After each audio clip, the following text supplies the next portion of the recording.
Did you know that most electric power plants, including wind farms, hydro dams, nuclear and coal stations, generate electricity the same way, using electromagnetism? Yet, spinning coils inside a magnetic field is only one of the 6 ways electricity can be produced. In this video, we'll talk about all different ways that electricity can be generated. Let's begin. Number 1. Static. Have you ever walked across a carpet to pet your dog and got a static zap instead? Why is that?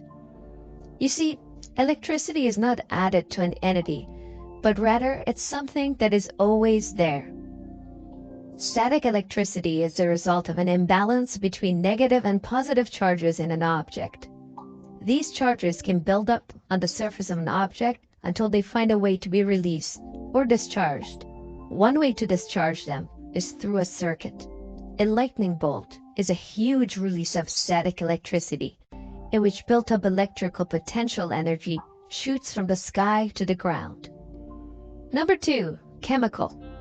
In 1799, Alessandro Volta proved that electricity can be generated chemically, as he observed an electrical current when he combined a pile of alternating copper and zinc discs separated by paper drained in an acid. Although today his device, the voltaic pile, is mainly known to us as a battery, it is in fact a source of electrochemical energy.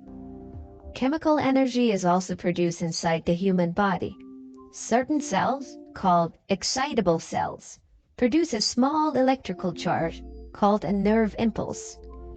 These impulses are a key part of how messages are sent within the human body. Number 3. Magnetic.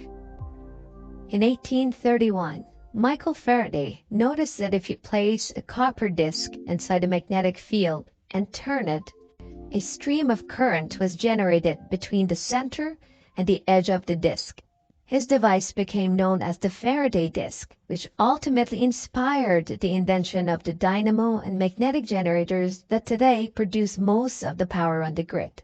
Whether it's a windmill, a hydroelectric dam, or a nuclear power station, they all rely on driving turbines that make coils spin in a magnetic field to produce electricity. Number 4. Piezoelectric. Piezoelectricity is the electric charge that accumulates in certain solid materials, such as quartz, sugarcane, and Rochelle salt, in response to applied mechanical stress. Ever wondered where that electric spark comes from when you ignite a cigarette lighter or a push-start barbecue? It's piezoelectricity. Another use of piezoelectricity effect is in quartz clocks. If compressed, quartz generate electricity, or reversely, if electricity is applied to it, it bends. Because the signal it produces is not affected by temperature or movement, quartz is often used as a time reference source, hence the quartz watch. Number 5. Thermal. A difference in temperature can produce a potential difference, and therefore electric current. This is known as thermoelectric effect. Devices that use this effect can generate electricity when there are different temperatures on each side of an object. Power plants often use this effect to convert waste heat energy into additional electric power. Similarly, some cars use automotive thermoelectric generators for increased fuel efficiency. Finally, space probes use radioisotopes to generate heat differences, which translates into electricity.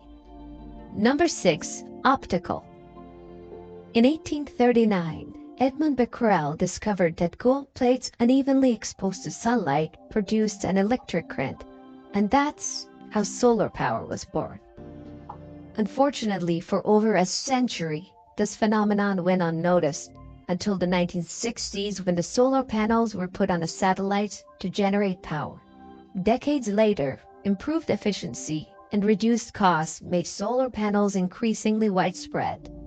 Nevertheless, in 2018, solar power in the United States only accounted for 1.7% of the total electricity generated. If you learned something new from this video, make sure to like and subscribe. And if you have any questions, please do leave us a comment. See you in the next video.